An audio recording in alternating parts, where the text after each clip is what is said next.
ꯂꯥꯡꯕ ꯄꯥꯝꯕꯤꯗꯕ ꯈꯨꯗꯤꯡꯃꯛ ꯗꯦꯗꯤꯀꯦꯠ ꯇꯧꯖꯔꯤ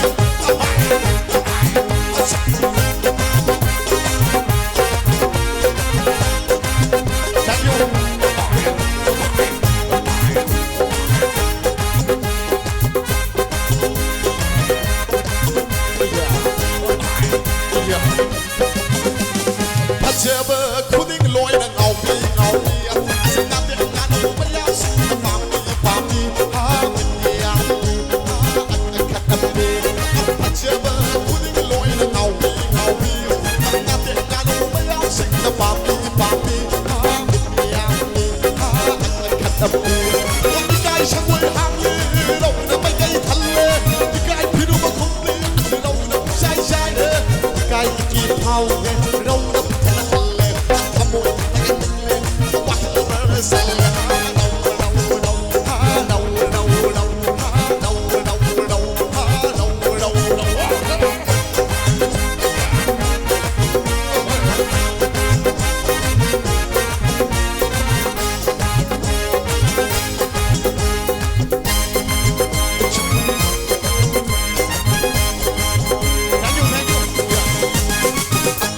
na thamoi sen ba ani su roi ma le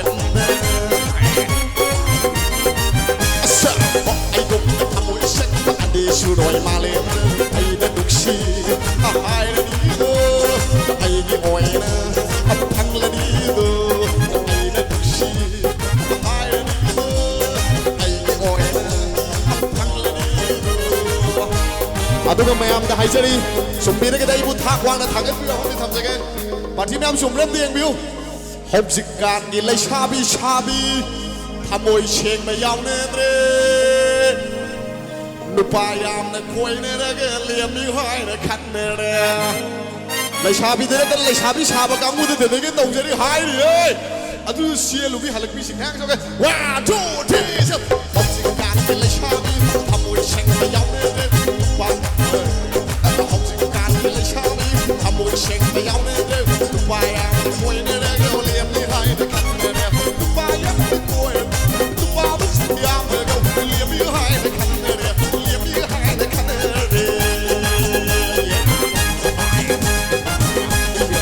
Thank you. Come on, in holding a back and back the lazy.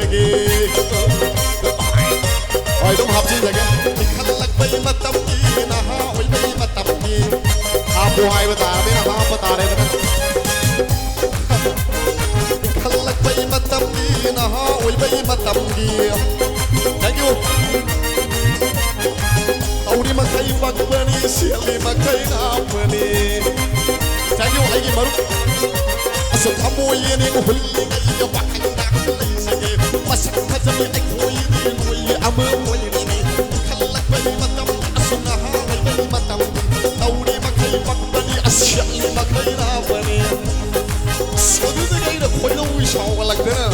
Sum na hay. Nupa kuding day lau kopi. Hoy. Nupa kuding day lau kopi. Lishing ani shalinge haraw bi. Nuksi na kisi hay ba du. Sum yen na di yadrabi. Na koy lam shi jadi. Na yung man ma khang zeroy. Na wa nai ba do khang zeroy. Tas kam na wia. Ya jo tis. Nupa kuding day lau kopi. Sum nga shalinge haraw bi. Nuksi na kisi hay ba du. Sum yen na di yadrabi. Na koy lam shi jadi. Na